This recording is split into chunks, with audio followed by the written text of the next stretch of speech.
Imagine a deadly virus killing millions. Now imagine a vaccine being developed that could cure the majority of people.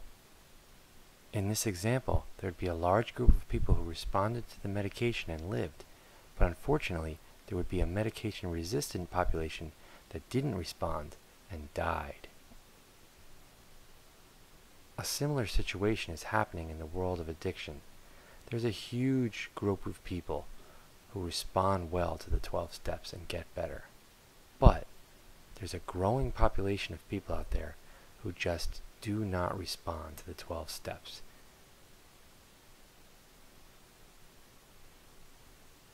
The 12-step resistant population.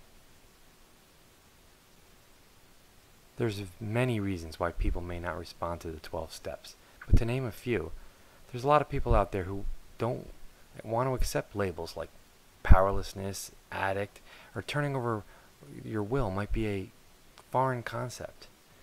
There's a lot of people out there who want help, but they just don't want abstinence. They're not ready to try it. There's a growing number of people out there on medication-assisted treatment. Drugs like Suboxone and Methadone, should they be shunned from treatment? Of course, there's a big group of people out there who need help, but they also have mental health issues and may be on medication. And sometimes that is a conflict in the 12 steps.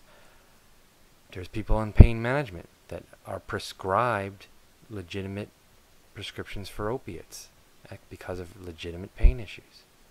What about people who are atheists and just don't want to deal with the concept of God?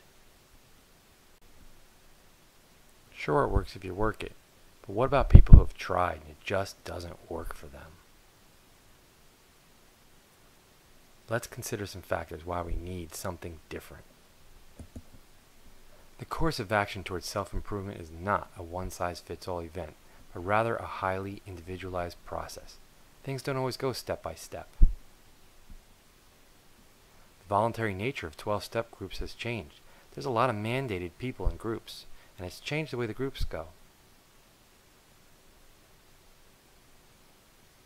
Most people aren't ready to change, and the 12 steps can be quite challenging for people in that situation.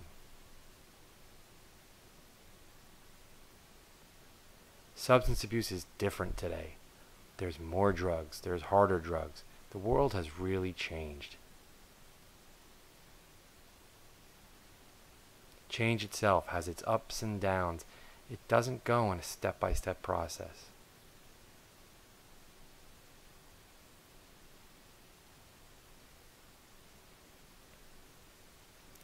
The internet has changed the way we view the world. People don't scare that easy anymore. So, where do we go from here?